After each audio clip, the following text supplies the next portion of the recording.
La mansión de los Valdebenito no era simplemente una casa.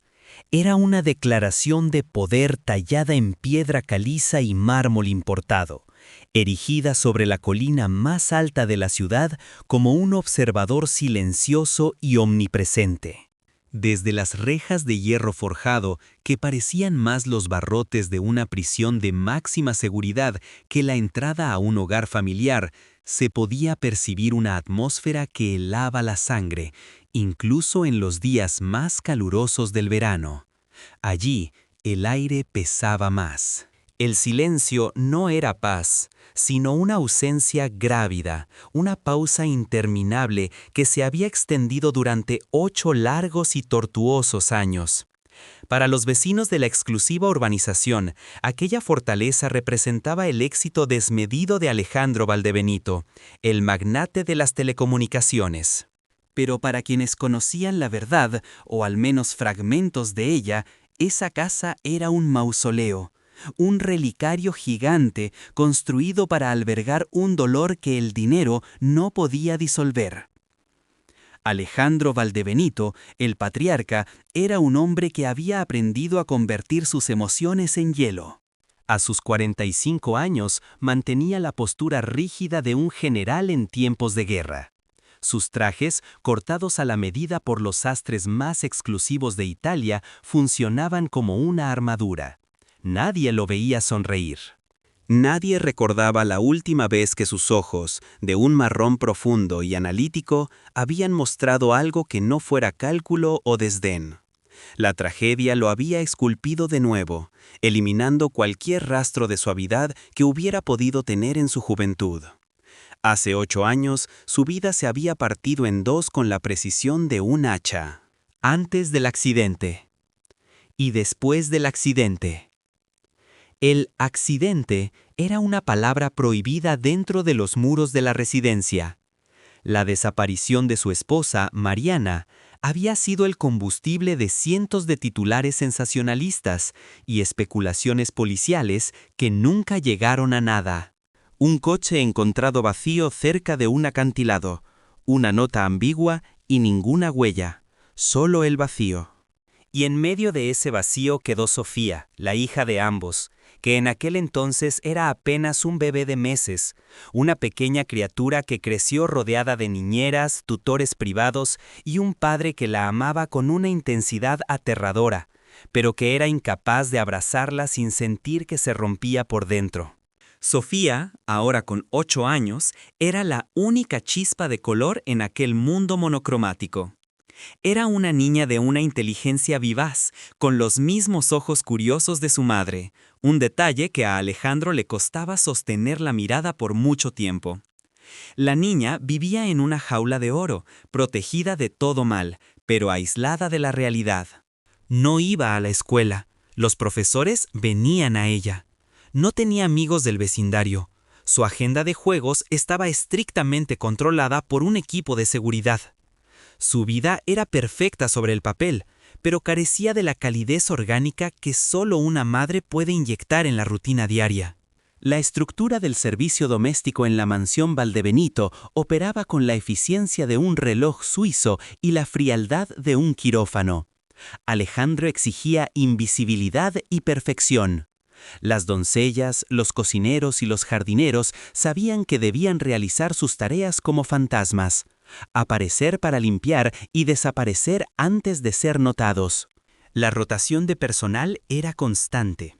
Pocos aguantaban la presión de trabajar bajo la mirada escrutadora del señor de la casa, quien revisaba el polvo sobre los marcos de los cuadros con un guante blanco y despedía a cualquiera que osara hacer ruido más allá de lo estrictamente necesario. Fue en este contexto de control obsesivo y silencio sepulcral donde, una mañana de noviembre, bajo un cielo gris que amenazaba tormenta, ingresó una nueva empleada. Su nombre figuraba en los registros de la agencia de colocación como Clara, una mujer de edad indefinida, quizás rondando los 40, aunque su piel curtida y sus manos ásperas sugerían una vida de trabajo duro que le había sumado años prematuros. Llevaba el cabello recogido en un moño severo, oculto bajo una cofia almidonada, y caminaba con una cojera leve, casi imperceptible, arrastrando el pie derecho con una cadencia que resonaba suavemente en los pasillos de servicio. Clara había sido contratada para una tarea específica: la limpieza de las áreas restringidas y la asistencia en la cocina durante las tardes. Su currículum era impecable en cuanto a discreción. Sus referencias hablaban de una mujer muda ante los secretos de sus patrones, una trabajadora incansable que no hacía preguntas. Eso era exactamente lo que Alejandro buscaba. No quería a alguien joven y vivaz que intentara ganarse el afecto de Sofía. Quería una máquina de trabajo. Durante la entrevista, que duró menos de 5 minutos, Alejandro ni siquiera la miró a los ojos. Solo revisó sus papeles, asintió y firmó la autorización de seguridad. No se percató del temblor en las manos de la mujer cuando tomó el bolígrafo para firmar su contrato. No vio la humedad en sus ojos al mirar una fotografía de Sofía que descansaba sobre el escritorio de caoba. La primera semana de Clara en la mansión transcurrió sin incidentes, cumpliendo con la norma de la invisibilidad. Limpiaba los salones de baile que nadie usaba, pulía la plata que nadie tocaba y fregaba los suelos de mármol hasta que parecían espejos de agua. Sin embargo, había algo diferente en ella. A diferencia de las otras empleadas, que cumplían sus labores con mecánica indiferencia, Clara trataba los objetos de la casa con una extraña reverencia. Acariciaba los lomos de los libros en la biblioteca antes de limpiarlos. Se detenía frente a los retratos familiares colgados en el pasillo principal, observándolos con una intensidad que rozaba la devoción, antes de bajar la cabeza rápidamente si escuchaba pasos acercarse. El personal más antiguo comenzó a murmurar, pero no sobre su competencia, sino sobre su presencia. Decían que la casa se sentía diferente cuando ella estaba en una habitación. No sabían explicarlo. Era una sensación de calma, una estática eléctrica que erizaba la piel. Pero en el mundo de Alejandro Valdebenito, las sensaciones no tenían cabida. Solo los hechos importaban. Y el hecho era que la casa estaba más limpia que nunca, y el orden se mantenía con una precisión militar. El punto de inflexión, el momento exacto en que el universo ordenado de Alejandro comenzó a desmoronarse, ocurrió un martes por la tarde. Era uno de esos días en los que la lluvia golpeaba los ventanales blindados con furia, aislando aún más a la mansión del resto del mundo. Alejandro estaba en su despacho, revisando las fluctuaciones de la bolsa asiática en 3 monitores simultáneos, sumido en esa concentración gélida que lo caracterizaba.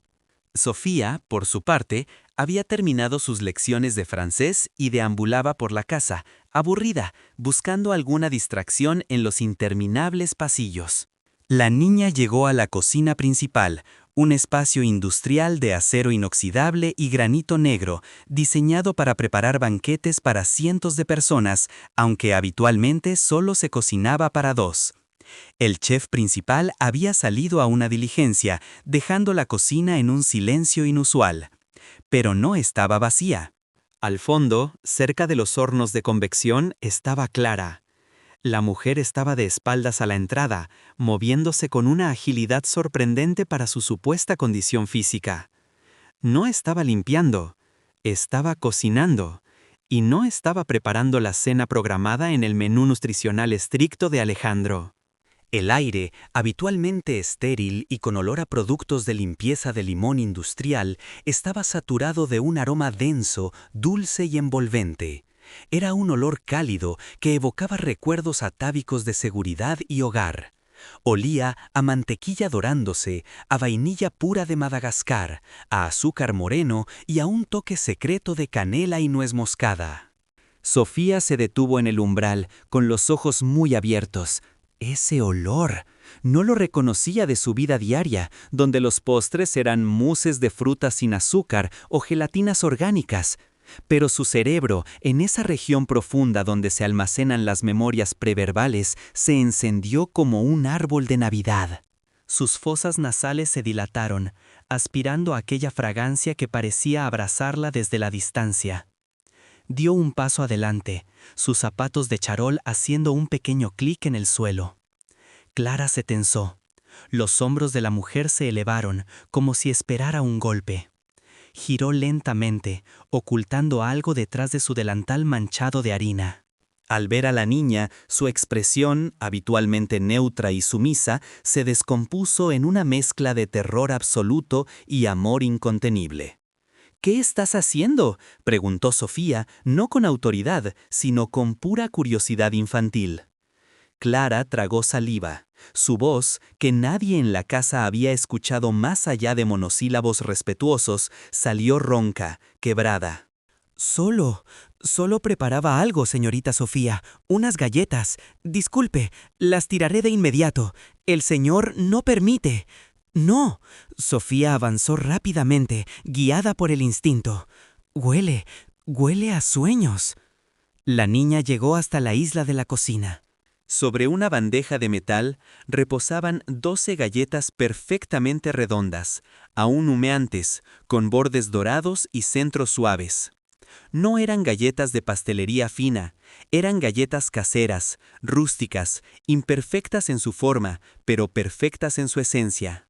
Clara retrocedió un paso, intentando mantener la distancia que el protocolo exigía, pero sus ojos estaban anclados en el rostro de la niña. Parecía estar memorizando cada peca, cada pestaña. Sofía, sin pedir permiso, extendió la mano y tomó una galleta. Estaba caliente, quemaba un poco las yemas de sus dedos, pero no la soltó. Se la llevó a la boca y dio un mordisco. El crujido fue el único sonido en la enorme cocina. Luego, el silencio. Sofía cerró los ojos. El sabor explotó en su boca. Una mezcla de dulce y especiado que, inexplicablemente, le provocó ganas de llorar. No era solo comida, era una caricia comestible. «Están ricas», susurró Sofía, abriendo los ojos, que ahora brillaban con lágrimas no derramadas. Entonces ocurrió lo impensable. Sofía, rompiendo todas las reglas de etiqueta y distancia social que su padre le había inculcado con tanto rigor, rodeó la isla de la cocina y se lanzó contra la empleada. Sus pequeños brazos rodearon la cintura de Clara, hundiendo su rostro en el delantal blanco y almidonado de la mujer. Clara se quedó petrificada. Sus brazos quedaron suspendidos en el aire, temblando violentamente. Sabía que las cámaras de seguridad estaban grabando. Sabía que si el señor Valdebenito entraba, sería su fin. Pero el calor del cuerpo de la niña, el olor de su cabello, el peso de su pequeña existencia contra la suya, fue más fuerte que el miedo. Lentamente, con un dolor exquisito, Clara bajó los brazos y devolvió el abrazo, cerrando los ojos con fuerza para contener un sollozo que amenazaba con desgarrarle la garganta. Fue en ese preciso instante, en esa burbuja de intimidad robada, cuando Sofía inhaló profundamente, pegada al pecho de la mujer. El olor de las galletas impregnaba la ropa de Clara, pero había algo más debajo. Un olor a piel, a jabón de lavanda antiguo, a una esencia humana específica que no tenía nombre, pero sí tenía historia. Sofía levantó la cabeza, mirando a la mujer desde abajo, con una certeza que solo los niños poseen, esa clarividencia que los adultos pierden con el cinismo. «¡Mami!», gritó, no como una pregunta, sino como un descubrimiento. «¡Mami, esa señora huele a galletas como tú!». La frase resonó en la cocina, rebotando en los azulejos y colándose por el pasillo abierto hacia el vestíbulo principal. No se refería a que la mujer fuera su madre. Sofía sabía que su madre estaba en el cielo, como le habían dicho. Se refería a la conexión sensorial, al puente invisible que ese olor había tendido entre el presente y un pasado que ella no debería recordar. Pero la palabra mami tiene un peso específico, y en la mansión Valdebenito era una palabra cargada de dinamita. El sonido de pasos rápidos y pesados rompió la escena. El clic-clac de unos zapatos de suela de cuero duro sobre el mármol se acercaba a una velocidad alarmante.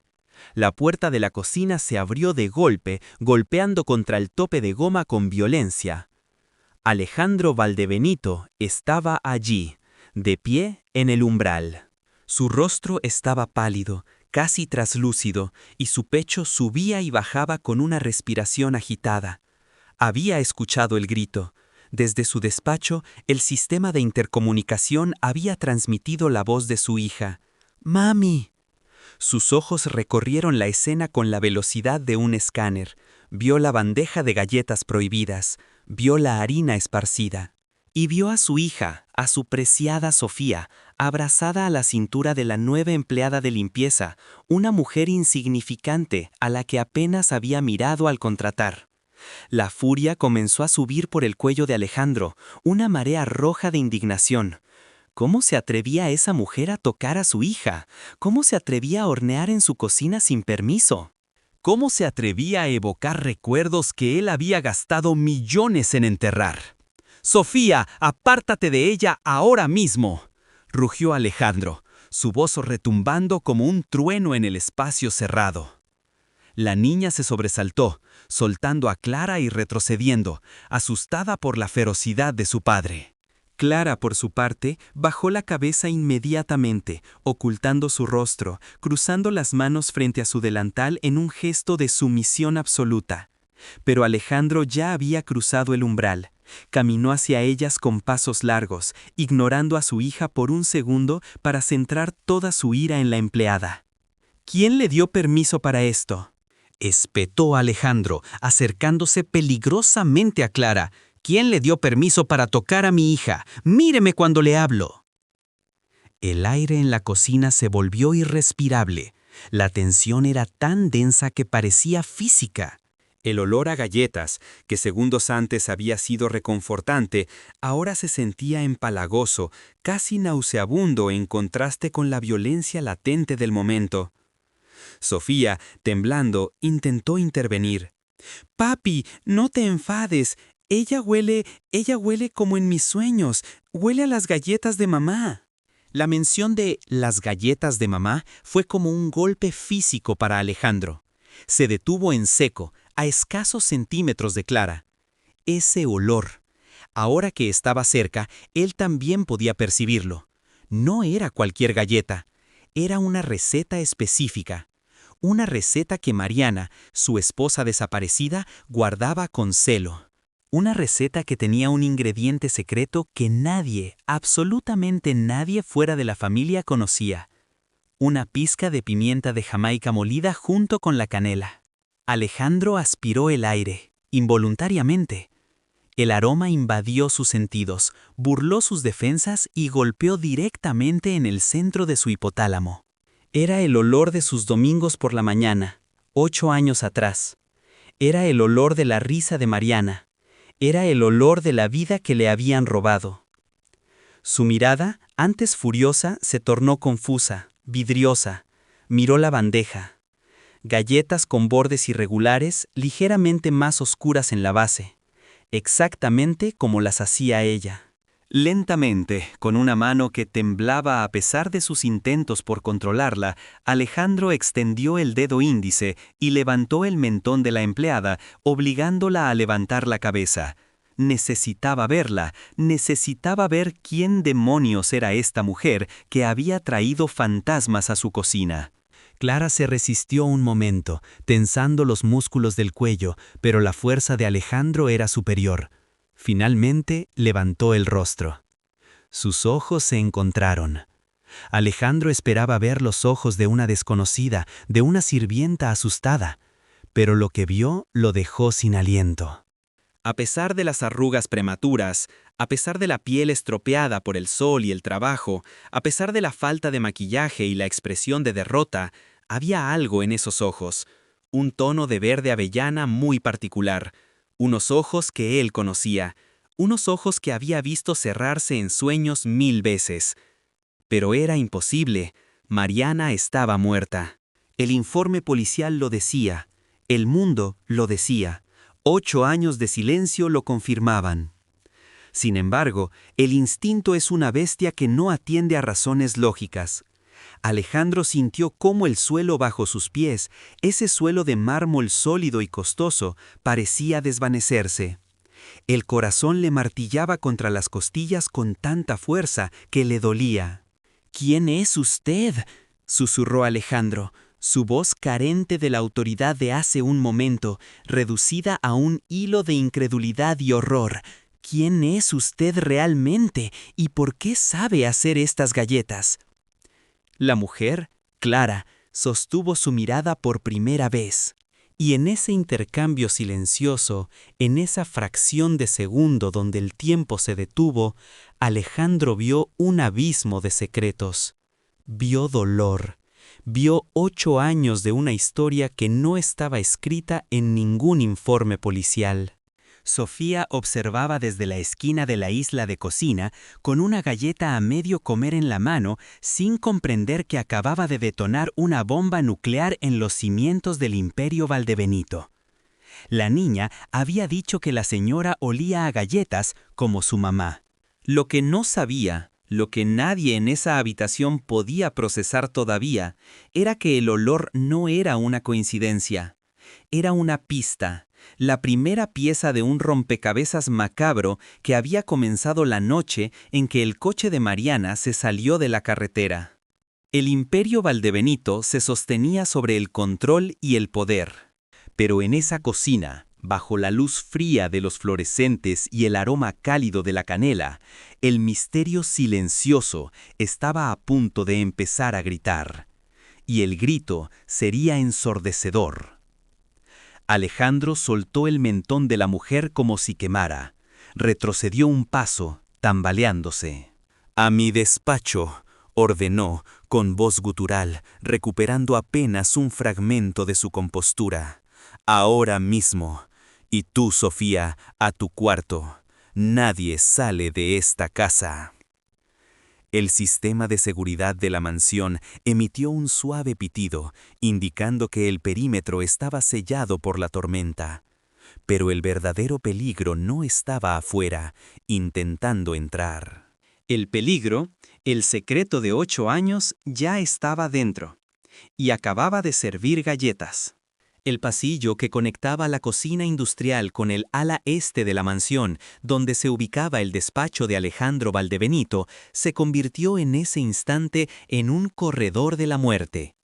El silencio que siguió a la orden del magnate no fue de obediencia, sino de terror puro.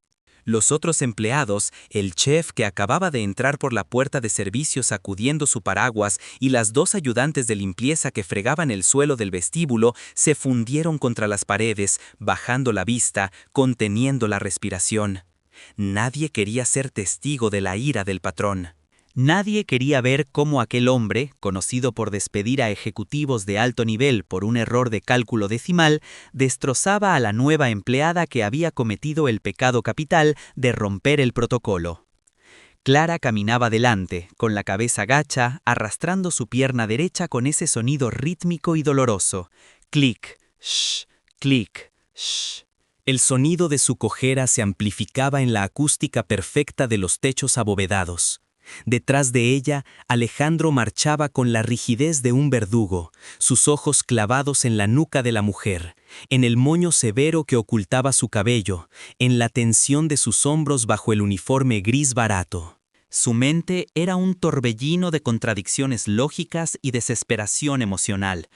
El olor a canela y pimienta de Jamaica seguía atrapado en su mucosa olfativa, un fantasma químico que se negaba a disiparse, superponiéndose al olor a cera de pisos y al ozono de la tormenta que retumbaba fuera. Mientras tanto, en la cocina, la pequeña Sofía quedaba atrás, confundida y repentinamente sola en medio de su descubrimiento. La gobernanta, la señora Gertrudis, una mujer de eficiencia germánica y empatía limitada, apareció como invocada por la tensión ambiental para llevarse a la niña. «Vamos, señorita Sofía, a su habitación».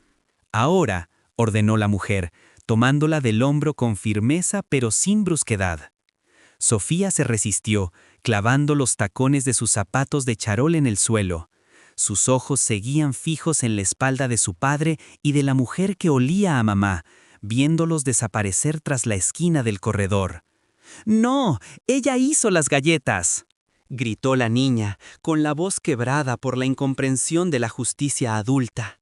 Ella sabe el secreto. Gertrudis, ella huele a mamá. La gobernanta se estremeció, persignándose rápidamente con una mano libre. Mencionar a la difunta señora Mariana era un tabú, casi una blasfemia en aquella casa santuario. No digas tonterías, niña. Son imaginaciones tuyas. Tu madre descansa en paz. Esa mujer es solo el servicio. Camina. Pero mientras arrastraba a la niña hacia la escalera principal, Gertrudis no pudo evitar lanzar una mirada temerosa hacia la cocina. El aroma seguía allí, denso, inconfundible, un olor que no pertenecía a este tiempo, ni a esta casa fría. Un olor que había muerto hacía 8 años y que ahora, inexplicablemente, había resucitado entre bandejas de acero y hornos de convección. El despacho de Alejandro Valdebenito era una cámara acorazada de caoba y cuero. Las paredes estaban forradas de libros legales y tomos de economía, y una gran ventana blindada ofrecía una vista panorámica de la tormenta que azotaba la ciudad, con los relámpagos iluminando intermitentemente la habitación oscura. Al entrar, Alejandro cerró la puerta de doble hoja con un golpe seco y giró la llave, un sonido metálico que resonó como el cierre de una celda. Clara se quedó de pie en el centro de la alfombra persa, temblando visiblemente. No se atrevía a mirar alrededor. Conocía esa habitación, la conocía demasiado bien. Sabía que en el tercer estante de la derecha había una primera edición de Borges que ella le había regalado en su 5º aniversario. Sabía que en el cajón inferior del escritorio él guardaba una botella de whisky de Malta que solo bebía cuando la melancolía le ganaba la batalla al estoicismo. Estar allí, bajo esa identidad falsa, era una tortura psicológica para la que no se había preparado. Alejandro no fue a su escritorio, no buscó la protección de su sillón de cuero. Se quedó de pie frente a ella, a 2 metros de distancia, observándola con la intensidad de un científico ante una anomalía biológica. La respiración de él era agitada, el único sonido en la habitación aparte del repiqueteo de la lluvia contra el cristal. «Pimienta de Jamaica», dijo Alejandro. Su voz no era un grito, sino un susurro ronco, peligroso. Esa es la especia, ¿verdad? No es solo canela, no es solo nuez moscada, es pimienta de Jamaica molida a mano. Clara no respondió. Apretó los labios hasta que sus nudillos se pusieron blancos al estrujar la tela de su delantal. ¡Contesta!, el grito de Alejandro rompió la calma, haciendo que la mujer diera un pequeño salto. Solo una persona en este mundo hacía esa mezcla. ¡Mi esposa! ¡Mariana! Ella aprendió la receta en un viaje a Kingston, 2 años antes de que naciera Sofía. Nadie más lo sabía. No estaba en ningún libro de cocina. No se lo dijo a ningún chef. Era nuestro secreto. Alejandro dio un paso adelante, invadiendo el espacio personal de la empleada. El olor a galletas emanaba de ella, una evidencia olfativa que contradecía toda lógica forense. ¿Eres un espía industrial? ¿Una periodista enferma buscando una exclusiva? ¿Quién te pagó para estudiar mi vida, para aprender esos detalles íntimos y venir aquí a torturarme? La acusación era lógica para la mente paranoica de Alejandro. Era más fácil creer en una conspiración cruel que en un milagro imposible. Pero mientras gritaba, sus ojos no dejaban de escanear el rostro de la mujer. Las arrugas alrededor de los ojos, la piel áspera, manchada por el sol, propia de alguien que ha trabajado a la intemperie. La cicatriz que cruzaba su ceja izquierda y desaparecía en la línea del cabello. Nada de eso encajaba con la imagen de Mariana, la mujer de piel de porcelana y elegancia inmaculada que él recordaba. Y sin embargo, la postura, la forma en que ella inclinaba la cabeza hacia la izquierda cuando tenía miedo. «Por favor, señor». «¡Déjeme ir!», suplicó Clara, forzando su voz para que sonara ronca y vulgar, ocultando su timbre natural bajo capas de miedo fingido. Solo quería hacer feliz a la niña. No sé de qué habla. Es una receta de mi abuela. Déjeme ir. No volveré. Alejandro se detuvo.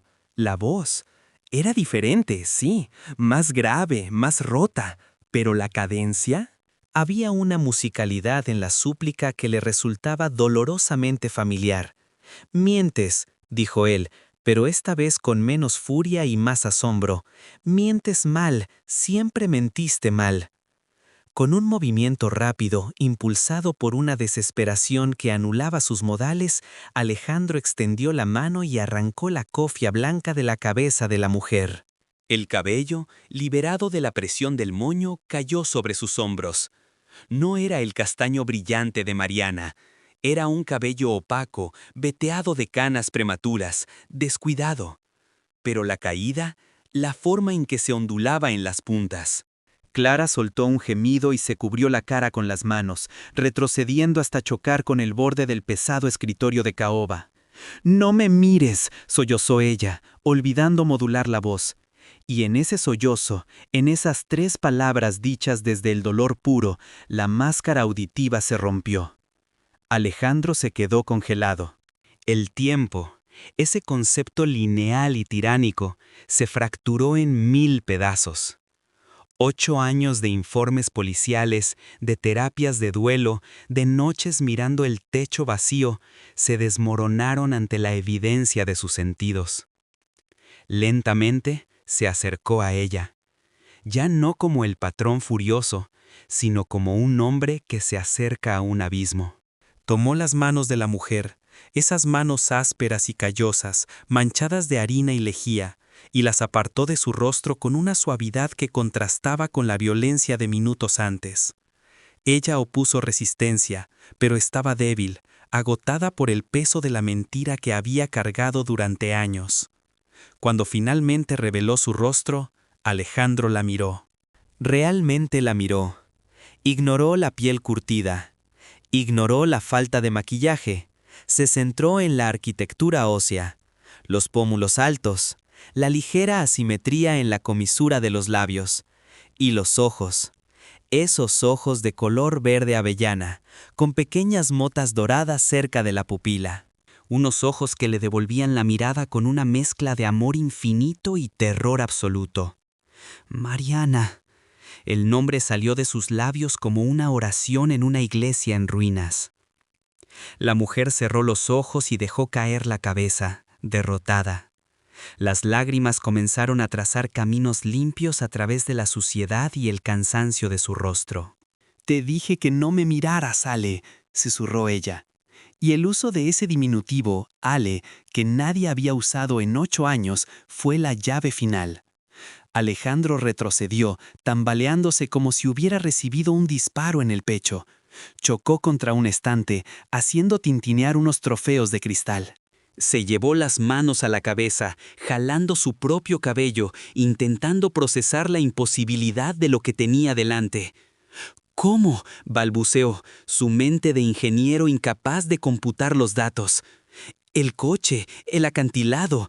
Encontraron tu zapato en las rocas. La marea. Dijeron que la marea te arrastró. Te enterramos». «Enterré un ataúd vacío con tu nombre, maldita sea». Mariana, o la sombra de quien una vez fue Mariana, se mantuvo apoyada contra el escritorio, como si fuera lo único que la mantenía en pie. Su cuerpo, envuelto en el uniforme de servicio 2 tallas más grande, parecía frágil, roto. «No fue un accidente, Alejandro», dijo ella, levantando la vista. Su voz ahora era clara, firme, recuperando la dicción de la mujer educada que había sido, aunque el tono seguía cargado de una tristeza antigua. «Nunca fue un accidente». Alejandro la miró, con la respiración entrecortada. La ira comenzaba a mezclarse con el shock. «¿Te fuiste?», preguntó, con la voz temblando por la traición. «¿Nos dejaste? ¿A mí?». «¿A Sofía? Tenía 6 meses, Mariana. 6 meses. ¿Cómo pudiste abandonarnos y dejarme creer que estabas muerta? La mujer soltó una risa amarga, un sonido seco que carecía de cualquier humor. ¿Crees que te dejé por voluntad propia? ¿Crees que he pasado 8 años limpiando inodoros y fregando suelos, viviendo en pensiones de mala muerte, viéndolos desde lejos, solo por capricho? Ella se desabrochó el primer botón del uniforme, aflojando el cuello rígido, y luego se subió la manga izquierda del vestido gris hasta el codo. Alejandro ahogó un grito. El brazo de Mariana era un mapa de violencia. Cicatrices de quemaduras antiguas, marcas de ataduras que habían sanado mal, dejando la piel arrugada y blanca. No eran heridas de un accidente de coche, eran marcas deliberadas, marcas de cautiverio, marcas de tortura sistemática. Me sacaron de la carretera esa noche, Alejandro. No perdí el control. Me embistieron. 2 hombres me sacaron del coche antes de empujarlo por el acantilado. El magnate de las telecomunicaciones, el hombre que controlaba redes de datos en 3 continentes, sintió que las piernas le fallaban y se dejó caer en una silla de visita. El mundo se volvía gris en los bordes. ¿Quién?, preguntó, apenas audible. No lo sé, nunca vi sus caras, llevaban máscaras. Pero sabían quién eras tú, sabían todo sobre nosotros. Me tuvieron... Su voz se quebró, y por un momento la Clara sumisa volvió a aparecer, temblando ante el recuerdo. Me tuvieron encerrada en un sótano durante 3 años. 3 años, Alejandro, en la oscuridad. Solo me daban comida y agua suficiente para no morir. Alejandro sentía náuseas. La imagen de su esposa, la madre de su hija, sufriendo ese horror mientras él cenaba con inversores y lloraba ante una tumba vacía, era insoportable. ¿Por qué?, gimió él. ¿Pidieron rescate? Nunca recibí una llamada. Habría pagado todo. Habría quemado el mundo por ti. No querían dinero, dijo Mariana, bajándose la manga con cuidado, cubriendo las pruebas de su martirio. Eso es lo que tardé años en entender. No querían tu dinero, Ale. Querían tu sufrimiento. Querían destruirte, rompiendo lo único que el dinero no podía arreglar. Y me usaron a mí para hacerlo. La lluvia golpeó con furia renovada contra el ventanal, como si el cielo mismo estuviera indignado por la revelación. Escapé hace 5 años, continuó ella, hablando rápido ahora, como si temiera que el tiempo se acabara. Hubo un incendio en el lugar donde me tenían. Logré salir. Corrí hasta que mis pies sangraron.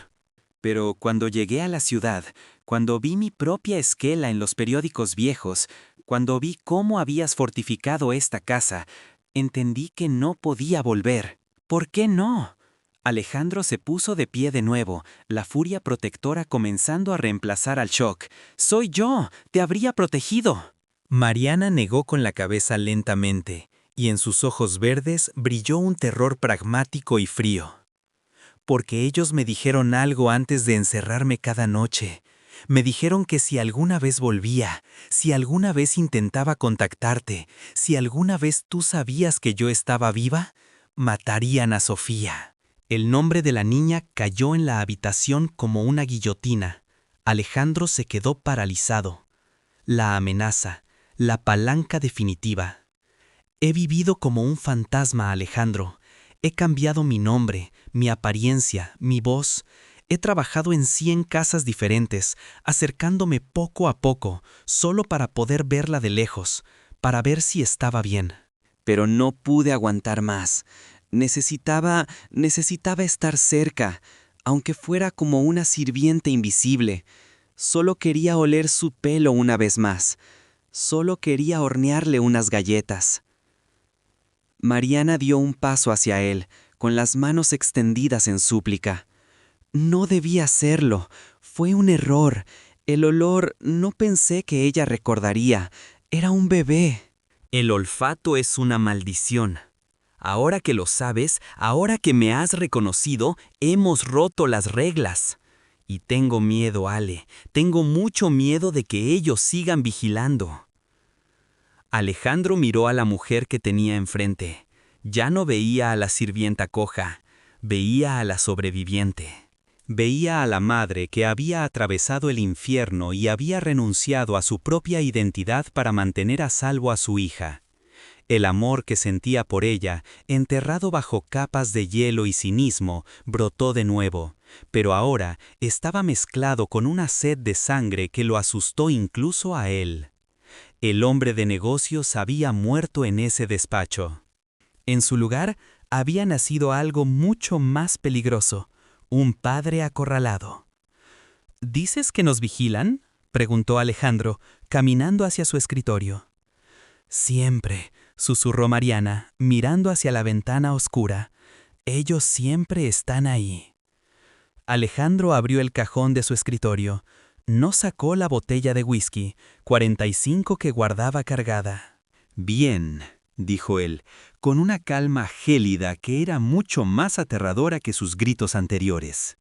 Que miren, porque ahora saben que estás aquí, y van a venir. Se giró hacia su esposa, con el arma en la mano, y por primera vez en 8 años sus ojos marrones mostraron una emoción clara, determinación letal. Nadie va a tocar a Sofía. Y nadie te va a llevar de nuevo. Cuéntame todo, Mariana, cada detalle, porque esta noche los cazadores se van a convertir en presas.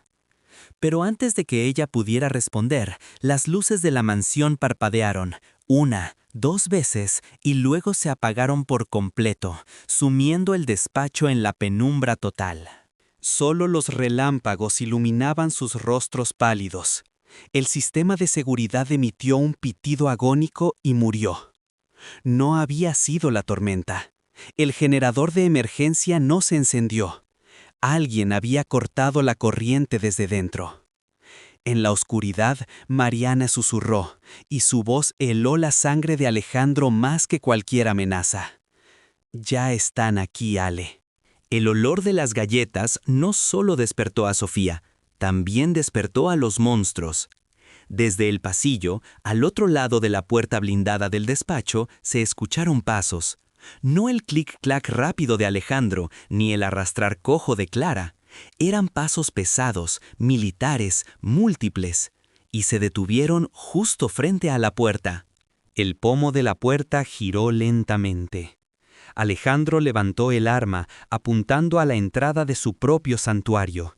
El secreto de 8 años acababa de ser revelado, pero el precio por esa verdad estaba a punto de cobrarse en sangre. La pesadilla no había terminado, simplemente había entrado en su fase final. El pasillo que conectaba la cocina industrial con el ala este de la mansión Valdebenito se transformó, en cuestión de segundos, en un corredor de sentencia. La orden de Alejandro había caído como un mazo judicial sobre el ambiente ya cargado de estática y aroma a especias. No hubo murmullos ni miradas de complicidad entre el personal.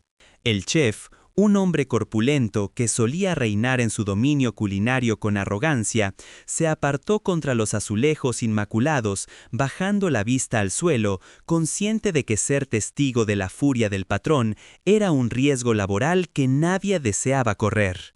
La tormenta exterior, que hasta ese momento había sido un ruido de fondo, parecía sincronizarse con el drama que se desarrollaba en el interior. Los truenos hacían vibrar los ventanales de doble panel mientras Alejandro caminaba con paso marcial, rígido, una figura recortada en la penumbra de los apliques de pared. Detrás de él, la mujer conocida como Clara avanzaba con dificultad. El sonido de su cojera, un arrastre rítmico y doloroso del pie derecho, resonaba en la acústica perfecta de los techos altos. Un eco de clic, shh, clic, shh, que marcaba el tiempo de una ejecución inminente.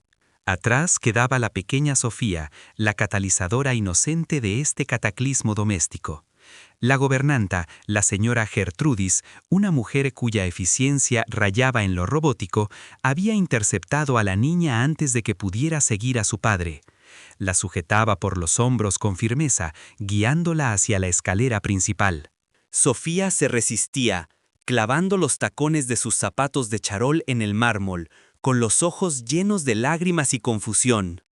«¡Es ella!», gritaba la niña, su voz rebotando en el vestíbulo vacío. «Gertrudis, ella huele a mamá. Las galletas son de mamá».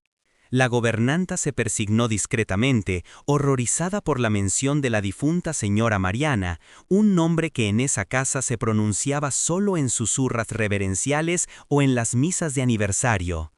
«Silencio, niña, no digas blasfemias», siseó Gertrudis, empujándola escaleras arriba. «Tu madre está en el cielo». Esa mujer es solo una empleada nueva que ha cometido un error. Vamos, a tu cuarto. Pero la niña sabía lo que su olfato le gritaba, un instinto primitivo que la lógica adulta intentaba sofocar. Mientras la arrastraban hacia la oscuridad del segundo piso, Sofía vio desaparecer a su padre y a la mujer extraña tras la pesada puerta de roble del despacho. Y, aunque nadie le creyera, el aroma a canela y pimienta de Jamaica seguía flotando en el aire, denso y acusador, desafiando 8 años de luto oficial. El despacho de Alejandro Valdebenito era un santuario de poder masculino. Paredes forradas de caoba oscura, estanterías repletas de tratados de economía y leyes, y un ventanal blindado que ofrecía una vista panorámica de la ciudad bajo el asedio de la lluvia. Al entrar, Alejandro cerró la puerta de doble hoja y giró la llave con un chasquido metálico definitivo. El mundo exterior, con sus reglas y protocolos, quedó excluido. Allí dentro solo existían 2 personas y una verdad imposible. La mujer se detuvo en el centro de la alfombra persa. Temblaba visiblemente, no solo por el frío de la tormenta, sino por una reacción visceral de terror. Mantenía la cabeza baja, los hombros encorvados, intentando hacerse pequeña, intentando desaparecer dentro de ese uniforme gris que le quedaba 2 tallas grande. Alejandro no fue hacia su escritorio, esa barricada desde la cual solía intimidar a socios y rivales. Se quedó de pie, a 2 metros de ella, observándola con la intensidad clínica de un forense ante un cuerpo que no debería estar respirando. La respiración de él era agitada, errática. Su mente, entrenada para el análisis de datos y la resolución de problemas lógicos, estaba al borde del colapso. «La pimienta de Jamaica», dijo Alejandro. Su voz no era el rugido que había usado en la cocina, sino un susurro ronco, peligroso, cargado de una tensión eléctrica. «Esa es la clave, ¿verdad? No está en la receta original de las galletas de jengibre. No aparece en los libros. Mariana la añadió después de nuestro viaje a Kingston. Solo ella lo sabía. Solo ella lo hacía así». La mujer no respondió. Apretó los puños, estrujando la tela del delantal hasta que sus nudillos se pusieron blancos. «¡Mírame!». El grito de Alejandro rompió el aire estancado del despacho. «¿Quién te pagó? ¿Es un chantaje corporativo? ¿Algún rival encontró un diario de mi esposa y te entrenó para esto? Dime quién eres y por qué estás jugando con la memoria de una muerta». Alejandro dio un paso adelante, invadiendo el espacio personal de la empleada. La acusación era la única salida lógica que su cerebro podía procesar. Tenía que ser una estafa, una crueldad elaborada. Porque la alternativa implicaba que la realidad misma se había roto. «Por favor, señor, déjeme ir», suplicó ella. Su voz sonaba ronca, quebrada, modulada para parecer más vulgar, más tosca. Pero había una cadencia en la súplica, una musicalidad subyacente que hizo vibrar algo en la memoria auditiva de Alejandro. «Solo quería agradar a la niña. Es una receta de mi pueblo. No sé nada de su esposa. Déjeme ir». «Mientes», cortó él, seco y brutal. «Mientes mal. Siempre fuiste una pésima mentirosa». Con un movimiento impulsivo, nacido de la desesperación, Alejandro extendió la mano y arrancó la cofia blanca de la cabeza de la mujer. El cabello, liberado de la presión, cayó sobre sus hombros. No era la melena castaña y brillante que él recordaba acariciar. Era un cabello opaco, descuidado, veteado de canas prematuras y maltratado por tintes baratos. pero la forma en que caía, el remolino natural en la sien izquierda, eso no había cambiado. La mujer soltó un gemido ahogado y se cubrió el rostro con las manos, retrocediendo hasta chocar contra el borde del pesado escritorio. «No me mires», sollozó, olvidando por un segundo fingir el acento tosco. Y en esas 3 palabras, pronunciadas desde el abismo del dolor puro, la máscara cayó. Alejandro se quedó congelado. Sintió cómo la sangre se drenaba de su rostro. Lentamente, como quien se acerca a un animal herido y peligroso, avanzó hacia ella. Tomó sus muñecas. Eran delgadas, huesudas. Las manos estaban ásperas, llenas de callos, con la piel agrietada por años de lejía y detergentes industriales. Nada que ver con las manos suaves y manicuradas de la mujer con la que se había casado. Pero él tiró de ellas, separándolas de su rostro. Ella opuso resistencia, pero estaba débil, consumida.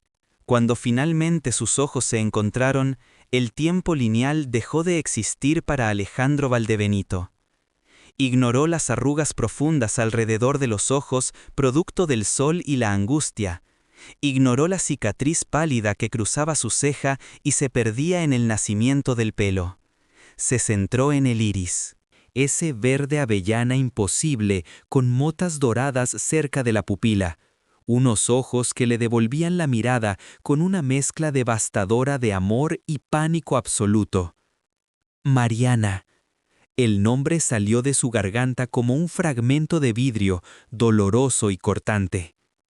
La mujer cerró los ojos y dejó caer la cabeza, derrotada. Las lágrimas comenzaron a limpiar la suciedad de sus mejillas, trazando caminos de piel pálida original. «Te dije que no me miraras, Ale», susurró ella. El uso del diminutivo Ale, que nadie había pronunciado en esa casa en 8 años, fue el golpe final. Alejandro retrocedió tambaleándose, como si hubiera recibido un impacto físico en el pecho. Chocó contra una estantería, haciendo tintinear unos trofeos de cristal. Se llevó las manos a la cabeza, tirando de su propio pelo, luchando por respirar. «No es posible», balbuceó con la voz rota. «El coche, el acantilado, la policía encontró tu zapato en las rocas. El informe forense dijo que la marea te arrastró mar adentro». «Enterré un ataúd vacío con tu nombre. He llorado ante una tumba vacía durante 2900 días». Mariana, o la sombra de quien una vez fue Mariana, se mantuvo apoyada contra el escritorio para no caer. Su cuerpo parecía frágil, como si estuviera hecho de cristal a punto de estallar. «No fue un accidente, Alejandro», dijo ella, levantando la vista. Su voz ahora era clara, recuperando la dicción educada de su vida anterior, aunque el tono estaba impregnado de una tristeza antigua. «Nunca fue un accidente». Alejandro la miró, la incredulidad dando paso a un horror creciente. «¿Te fuiste? ¿Nos abandonaste? Sofía tenía 6 meses. ¿Cómo pudiste?» Una risa amarga escapó de los labios de Mariana, un sonido seco y desprovisto de humor. «¿Crees que te dejé por voluntad propia? ¿Crees que he pasado 8 años limpiando inodoros, durmiendo en albergues y comiendo sobras, viéndolos crecer desde la distancia, por capricho?» Con manos temblorosas, Mariana comenzó a desabotonarse la parte superior del uniforme gris. Alejandro dio un paso atrás, confundido, pero ella no se detuvo hasta descubrir su clavícula y hombro izquierdo. Luego se subió la manga hasta el codo. El magnate ahogó un grito de espanto. La piel de Mariana era un mapa de atrocidades. Cicatrices de quemaduras circulares, antiguas pero profundas. Marcas de ligaduras en las muñecas que habían sanado mal, dejando la piel arrugada y blanca. Cortes quirúrgicos, deliberados. No eran heridas de un choque de auto. Eran la firma de una crueldad metódica y prolongada. «Me sacaron de la carretera esa noche». «No perdí el control», explicó ella, con la mirada perdida en el vacío. «Me embistieron, 2 hombres con máscaras. Me sacaron del coche antes de empujarlo por el acantilado. Sabían exactamente quién eras tú. Sabían todo. Alejandro sintió que las piernas le fallaban y se dejó caer en una de las sillas de visita. La imagen de su esposa sufriendo aquel infierno mientras él vivía en la ignorancia le provocó una náusea violenta. ¿Por qué?, preguntó, con la voz apenas audible. Pidieron rescate. Nunca me llamaron. Habría dado toda mi fortuna. Habría quemado el mundo por ti. No querían tu dinero, Ale, respondió ella suavemente, cubriendo de nuevo sus cicatrices. Eso es lo que tardé años en entender en la oscuridad de ese sótano. No querían dinero, querían tu dolor. Querían destruirte emocionalmente, dejarte roto, criar a tu hija en la sombra de una tragedia. Y me usaron a mí como herramienta. ¿Quiénes? La pregunta de Alejandro vibró con una furia asesina que empezaba a despertar. No lo sé. Nunca vi sus caras. Me tuvieron encerrada 3 años. 3 años en un agujero sin ventanas. Solo me mantenían viva lo suficiente para sufrir. ¿Cómo escapaste? Un incendio. En el lugar donde me tenían algo salió mal. Hubo humo, confusión. Logré romper una cerradura oxidada. Corrí por el bosque hasta que mis pies sangraron. Pero cuando llegué a la civilización, cuando vi los periódicos viejos con mi esquela, cuando vi cómo habías fortificado esta casa, entendí la verdad. Alejandro se puso de pie, la confusión transformándose en indignación protectora. ¿Qué verdad? ¿Por qué no viniste a mí? Soy yo. Te habría protegido contra cualquiera. Mariana negó con la cabeza lentamente, y en sus ojos brilló el verdadero motivo de su silencio, un miedo más grande que su propio sufrimiento. Porque ellos me lo dijeron cada día durante 3 años. Me dijeron que si escapaba, que si alguna vez volvía a contactarte, que si tú descubrías que estaba viva, matarían a Sofía. El nombre de la niña cayó en la habitación como una guillotina. El silencio que siguió fue absoluto, solo roto por el repiqueteo de la lluvia. Alejandro comprendió de golpe la magnitud del sacrificio. Ella no había huido. Se había inmolado en vida. Había aceptado ser un fantasma, una indigente, una nadie, con tal de que su hija siguiera respirando. He vivido en las sombras, continuó ella, con lágrimas silenciosas, cambiando de nombre, de ciudad, pero no pude aguantar más. Necesitaba verla, necesitaba saber si era feliz. Conseguí este trabajo con papeles falsos solo para estar cerca, aunque fuera como una sirvienta invisible. Solo quería oler su pelo una vez más. Ella miró sus manos, manchadas de harina imaginaria. No debí hornear las galletas. Fue un error estúpido. El olor, no pensé que ella recordaría. Era solo un bebé. El amor me hizo descuidada. Y ahora que lo sabes, he roto las reglas. Alejandro rodeó el escritorio y la abrazó. Fue un abrazo torpe, desesperado, intentando fusionar 8 años de separación en un solo gesto. Ella se hundió en su pecho, sollozando, liberando la tensión de casi una década. Pero Alejandro no lloraba. Sus ojos, fijos en la ventana oscura, se habían endurecido. El hombre de negocios había muerto. En su lugar había nacido un depredador acorralado. ¿Dices que nos vigilan?, preguntó él al oído de su esposa. Siempre, susurró Mariana, temblando. Ellos siempre saben. Alejandro se apartó suavemente y abrió el cajón inferior de su escritorio.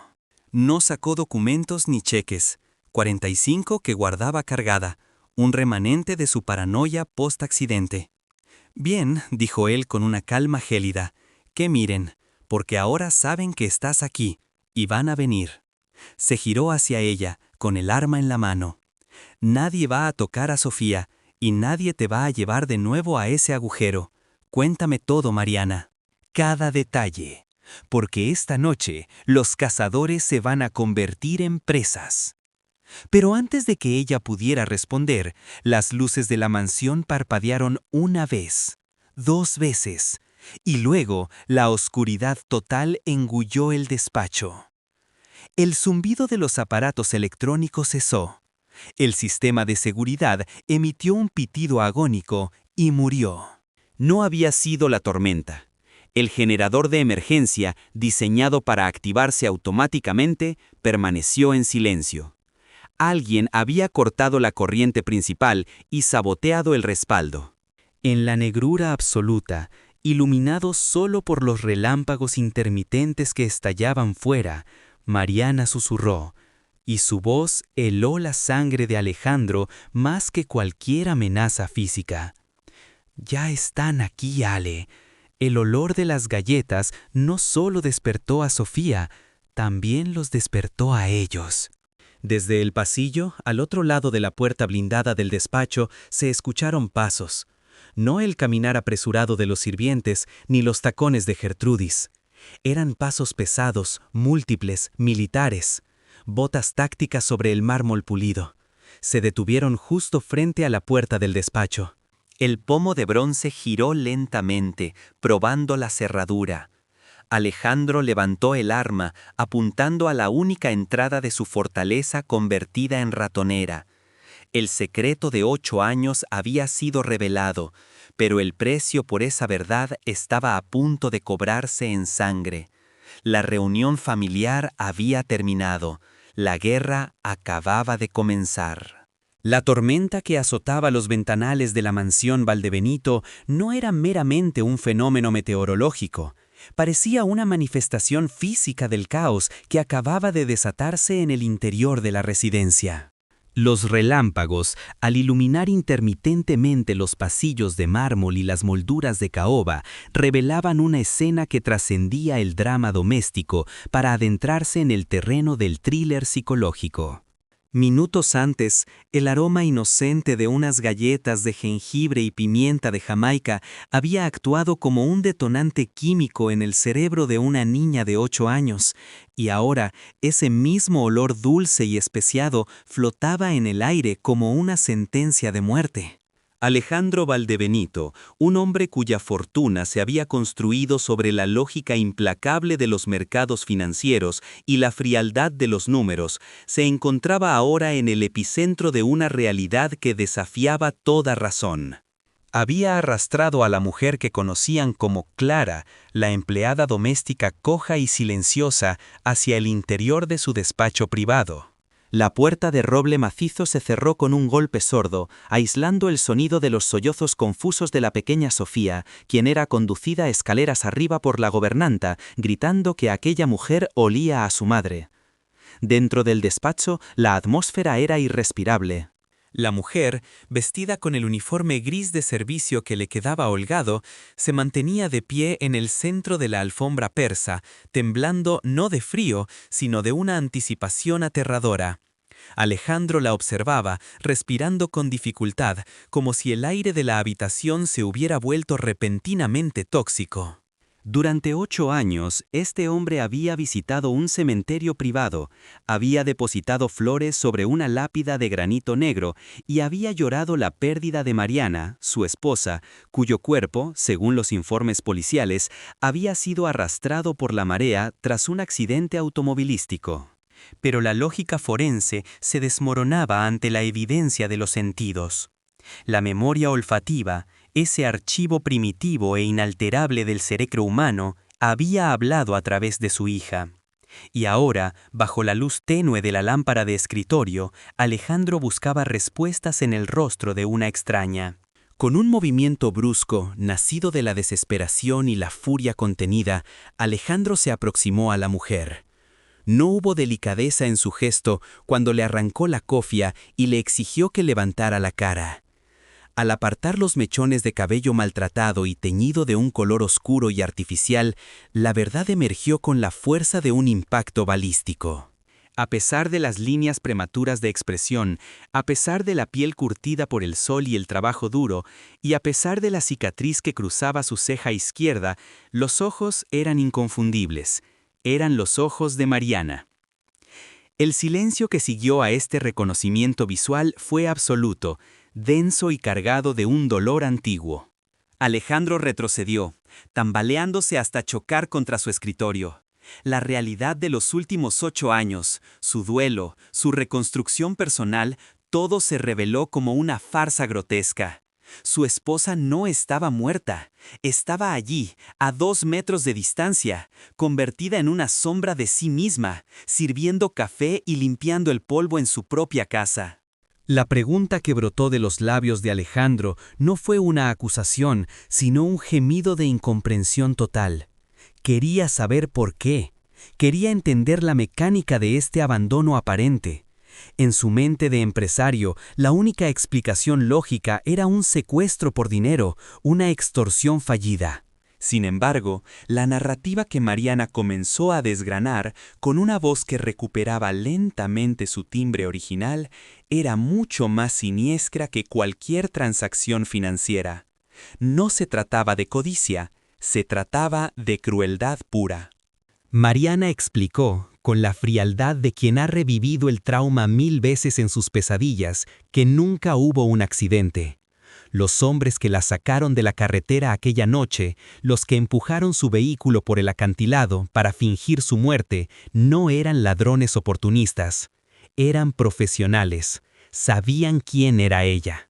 Sabían quién era Alejandro. La revelación más perturbadora llegó cuando Mariana se subió la manga del uniforme. La piel de su brazo, expuesta a la luz, era un mapa geográfico del sufrimiento.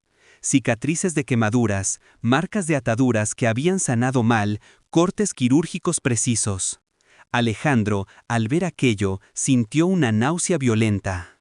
La imagen de su esposa, la madre de su hija, soportando aquel calvario mientras él cenaba con inversores o elegía el mármol para su lápida, era insoportable. Ella habló de 3 años de encierro, 3 años en un sótano sin luz natural, alimentada lo justo para no morir, mantenida en un estado de terror constante. Y lo más escalofriante no era el daño físico, sino el propósito psicológico detrás de él. Según las palabras de Mariana, los captores no buscaban enriquecerse, buscaban la destrucción emocional de Alejandro. Querían romperlo. Querían que viviera con el dolor de la pérdida, que se consumiera en la tristeza, mientras ellos mantenían a su esposa como un trofeo oculto de su sufrimiento.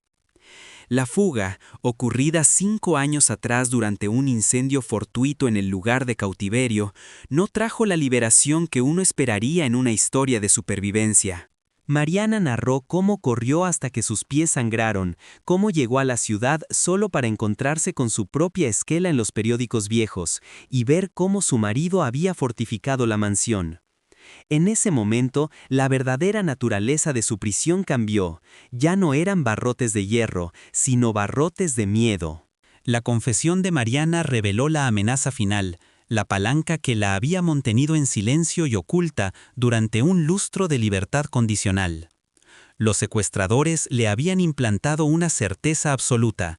Si ella volvía, si intentaba contactar a Alejandro, si él descubría que estaba viva, matarían a Sofía. El nombre de la niña cayó en la habitación como una guillotina. Esa era la garantía. Mariana había elegido ser un fantasma, había renunciado a su identidad, a su vida y a su esposo, para convertirse en el escudo invisible de su hija. Alejandro escuchaba, paralizado.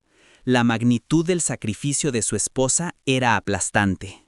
Ella había vivido en la indigencia, cambiando de nombre y apariencia, trabajando en 100 casas diferentes, acercándose poco a poco, solo para poder ver a su hija desde la distancia, para asegurarse de que seguía respirando. La entrada en la mansión Valdebenito como Clara, la sirvienta coja, había sido el acto final de una madre desesperada que no podía soportar más la lejanía. Y el error, el fallo fatal en este plan de ocultamiento perfecto, había sido el amor, unas simples galletas.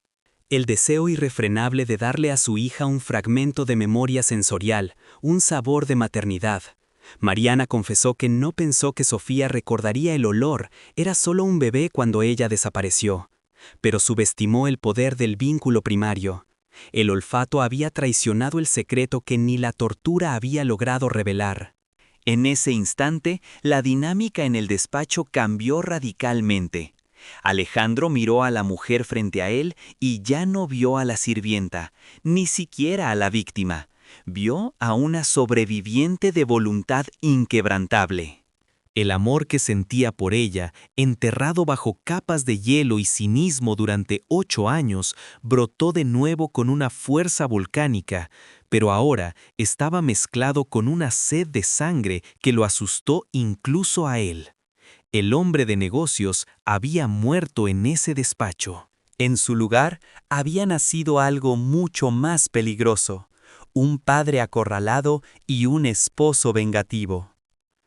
La paranoia de Mariana, sin embargo, no era infundada. Al preguntarle si creía que los vigilaban, su respuesta fue un susurro aterrador: siempre, ellos siempre están ahí. Alejandro, asumiendo por primera vez en años el control real de su destino, se dirigió a su escritorio. No buscó el teléfono para llamar a la policía. Sabía instintivamente que la ley era inútil contra enemigos que operaban con tal nivel de impunidad y precisión. 45. La tenía cargada, un remanente de sus propios demonios y miedos nocturnos. Al girarse hacia su esposa con el arma en la mano, sus ojos marrones mostraron una determinación letal. Prometió que nadie tocaría a Sofía y que nadie se la llevaría a ella de nuevo. Estaba dispuesto a convertir a los cazadores en presas. Pero el destino, o quizás la meticulosa planificación de sus enemigos, tenía otros planes. Antes de que Mariana pudiera responder, la realidad del asedio se manifestó. Las luces de la mansión parpadearon 1, 2 veces y luego se extinguieron por completo. El despacho quedó sumido en una penumbra total, rota solo por los destellos violentos de la tormenta exterior. El sistema de seguridad, una fortaleza digital que costaba millones, emitió un pitido agónico y murió. No se encendieron las luces de emergencia.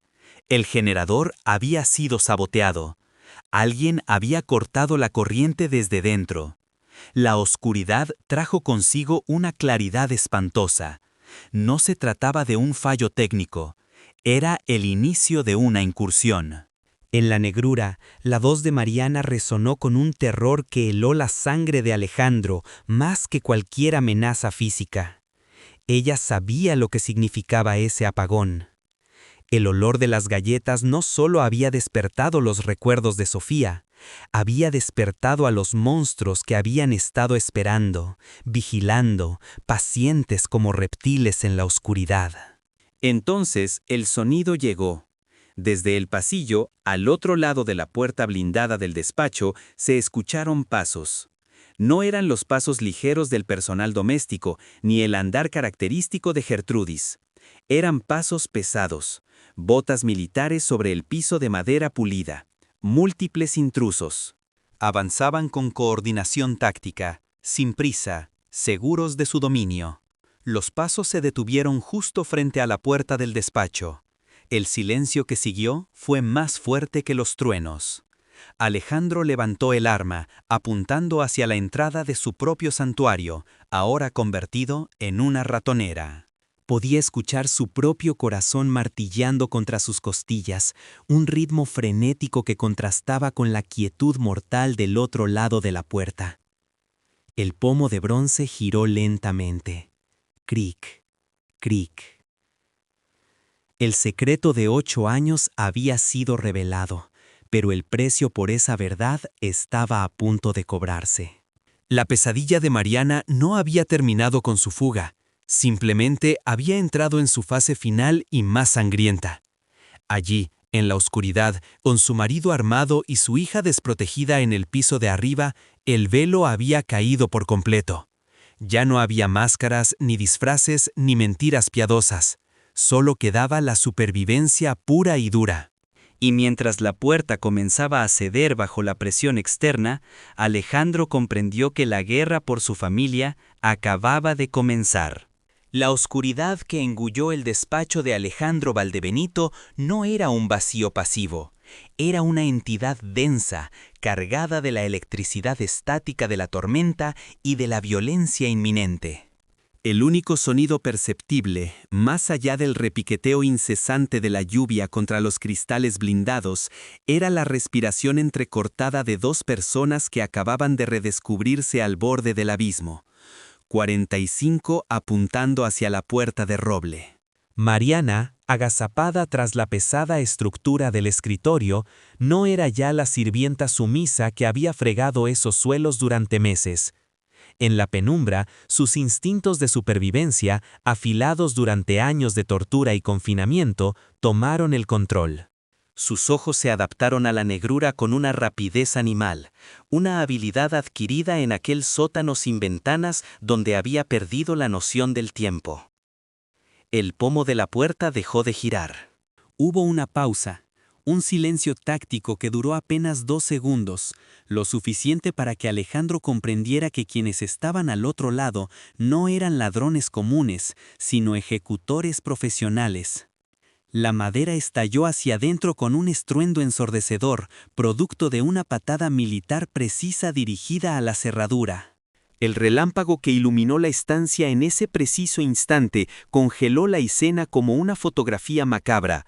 3 siluetas vestidas con equipo táctico negro, pasamontañas y armas con silenciador, irrumpiendo en el santuario del millonario. Alejandro no dudó.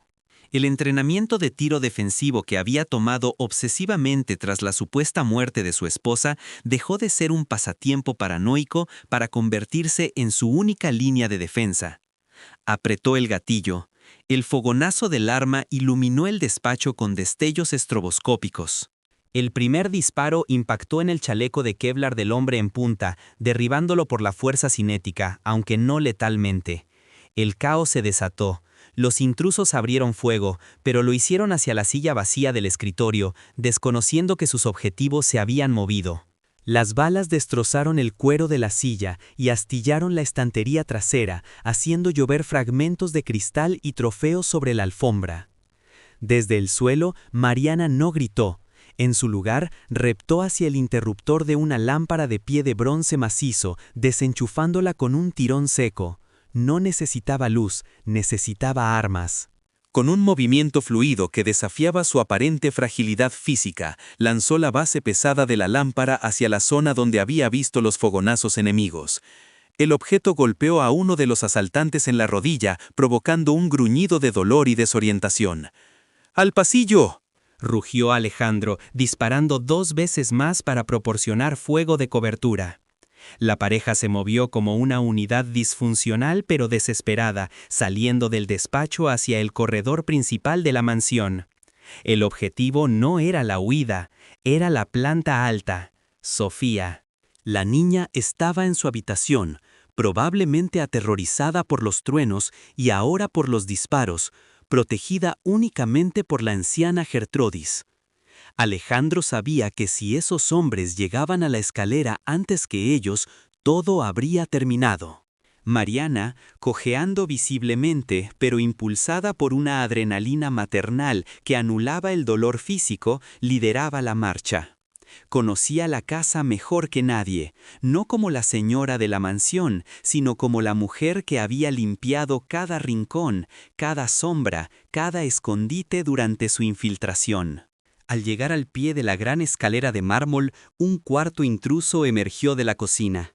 Alejandro giró el torso y disparó, pero el asaltante fue más rápido, soltando una ráfaga que impactó en la balaustrada, enviando esquirlas de piedra al rostro del magnate. Alejandro cayó hacia atrás, aturdido, con un hilo de sangre bajando por su sien. El hombre de negro avanzó para el tiro de gracia, levantando su arma con frialdad mecánica. Pero no contó con la sombra que se desprendió de la oscuridad bajo la escalera. Mariana, armada con un abrecartas de acero que había tomado del escritorio antes de salir, se abalanzó sobre él con la ferocidad de quien no tiene nada que perder. No hubo técnica en su ataque, solo desesperación pura. Clavó el metal en el muslo del hombre, justo donde el blindaje táctico dejaba un hueco. El asaltante gritó, doblando la rodilla, y Alejandro, recuperando la conciencia en una fracción de segundo, disparó desde el suelo. El intruso cayó inerte. ¡Arriba! ¡Vamos!, gritó Mariana, tirando de la chaqueta de su esposo para levantarlo. Subieron los escalones de dos en dos, dejando un rastro de sangre y casquillos. Al llegar al descansillo, el sonido de las sirenas comenzó a filtrarse a través de la tormenta. El sistema de alarma silenciosa que Alejandro había activado manualmente bajo el escritorio segundos antes de que cortaran la luz, tenía una batería de respaldo independiente y transmisión celular. La caballería estaba en camino, pero los segundos restantes eran cuestión de vida o muerte. Se atrincheraron en la habitación de Sofía. La niña estaba bajo la cama, abrazada a las piernas de una temblorosa Gertrudis. Cuando Sofía vio a su padre cubierto de polvo y sangre y a la señora de las galletas con el rostro transfigurado por la furia protectora, soltó un llanto agudo. Mariana se deslizó bajo la cama, ignorando el dolor de sus viejas heridas, y envolvió a la niña en un abrazo que cerraba un ciclo de 8 años de agonía. «Estoy aquí, mi amor. Mamá está aquí», susurró, y esta vez no hubo fingimiento en su voz. La policía irrumpió en la propiedad minutos después. Lo que siguió fue un pandemonio de luces azules giratorias, gritos por megáfonos y el sonido de un helicóptero de la unidad táctica sobrevolando la mansión. Los intrusos supervivientes intentaron huir por los jardines traseros, pero fueron interceptados por un equipo SWAT que había rodeado el perímetro. La fortaleza de los Valdebenitos se había convertido en una zona de guerra, y en el centro de ella, una familia rota comenzaba el doloroso proceso de soldarse de nuevo. En los días subsiguientes, la noticia sacudió los cimientos de la sociedad chilena y acaparó los titulares internacionales. La resurrección de Mariana Valdebenito se leía en las portadas, eclipsando cualquier escándalo político o económico. Pero detrás del sensacionalismo mediático se desarrollaba una investigación forense y policial de una complejidad escalofriante. Los detectives, inicialmente escépticos ante la historia de una mujer que había regresado de la tumba, quedaron mudos cuando las pruebas de ADN confirmaron sin margen de error que la empleada doméstica conocida como Clara era, en efecto, la esposa desaparecida del magnate. El examen médico de Mariana fue un documento de horror que se leyó en los tribunales con un silencio sepulcral. Los peritos detallaron fracturas mal curadas, desnutrición crónica y cicatrices compatibles con tortura sistemática. Pero la evidencia más condenatoria provino de los teléfonos encriptados incautados a los mercenarios esa noche. El rastro digital, aunque complejo, apuntaba a una sola dirección. No era un competidor extranjero, ni un cártel de drogas. La orden de ejecución había venido desde dentro del círculo íntimo de Alejandro. Gustavo Landa, el socio minoritario y padrino de bodas de Alejandro, fue arrestado 3 días después en su ático de Santiago. Landa, quien había consolado a Alejandro en el funeral vacío 8 años atrás, quien había asumido el control operativo de las empresas mientras Alejandro se hundía en la depresión, había orquestado todo. Su motivación no era simplemente la avaricia, sino una envidia patológica y un resentimiento purulento hacia el éxito y la felicidad de su amigo. Landa había diseñado el secuestro no para pedir rescate, sino para disfrutar del espectáculo de la destrucción lenta de Alejandro, manteniéndolo vivo pero espiritualmente muerto, mientras él se enriquecía con el imperio que Alejandro descuidaba. La existencia de Mariana en cautiverio era su póliza de seguro y su trofeo privado de sadismo. El juicio fue breve. La confesión de uno de los secuestradores, a cambio de evitar la cadena perpetua, selló el destino de Landa. Pero la justicia legal fue solo una nota al pie en la verdadera historia de recuperación que ocurría lejos de las cámaras. La mansión Valdebenito, escenario del trauma, fue vendida. La familia no podía vivir entre esas paredes manchadas de recuerdos violentos y engaños. Se trasladaron al sur, a una estancia aislada en la Patagonia, protegida por un sistema de seguridad que rivalizaba con el de un jefe de Estado, pero rodeada de naturaleza salvaje y silencio.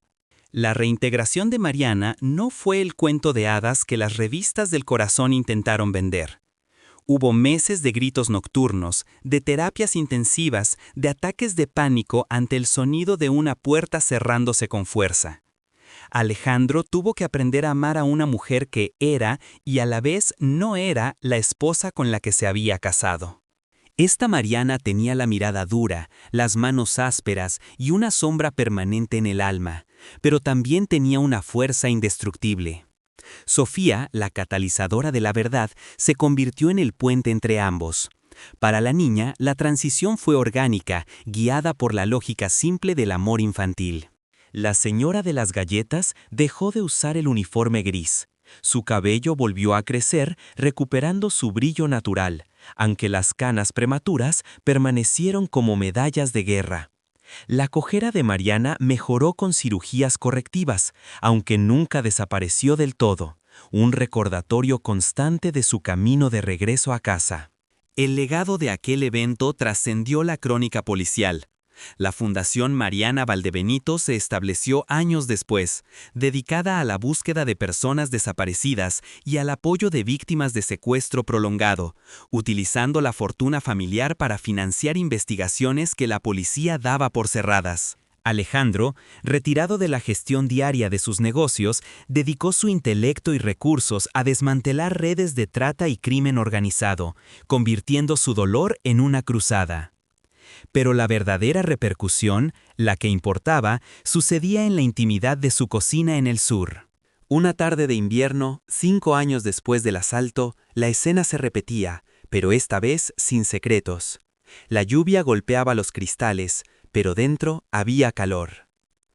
Mariana sacaba una bandeja del horno.